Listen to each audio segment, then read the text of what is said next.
কেউ কথা রাখেনি। ৩৩ বছর কাটলো, কেউ কথা রাখেনি। ছেলেবেলায় এক বৈষ্ণবী তার আগমনী গান হঠাৎ থামিয়ে বলেছিল, শুক্লা দ্বাদশীর দিন অন্তরাটুকু শুনিয়ে যাবে। তারপর কত চন্দ্রভোগ অমাবস্যা এসে চলে গেল, কিন্তু সেই বৈষ্ণবী আর এলো না। ২৫ বছর প্রতীক্ষায় আছি। মামাবাড়ির মাঝি নাদের আলী বলেছিল, বড় হও দাদা ঠাকুর, তোমায় আমি ৩ প্রহরের বেল দেখাতে নিয়ে যাব। সেখানে পদ্ম ফুলের মাথায় সাপ আর ভ্রমর খেলা করে। নাদের আলী, আমি আর কত বড় হব? আমার মাথায় ঘরের ছাদ পুরো আকাশ স্পর্শ করলে তারপর তুমি আমায় ৩ প্রহরের বিল দেখাবে?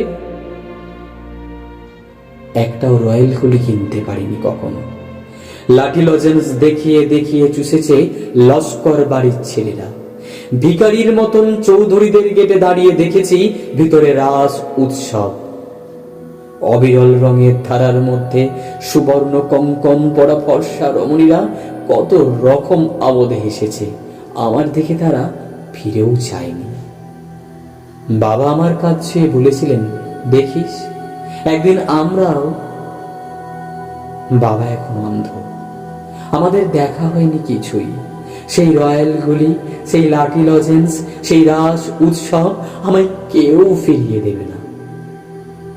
বুকের মধ্যে সুগন্ধি রুমাল রেখে বরুণা বলেছিল, যেদিন আমায় সত্যিকারের ভালোবাসবে সেদিন আমার বুকেও এইরকম আতরের গন্ধ হবে। ভালোবাসার জন্য আমি হাতের মুঠোয় প্রাণ নিয়েছি।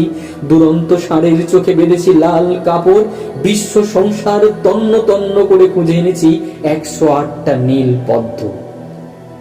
তবু কথা রাখেনি বরুণা। এখন তার বুকে শুধুই মাংসের গন্ধ। এখন সে যে কোনো নারী। কেউ কথা রাখেনি।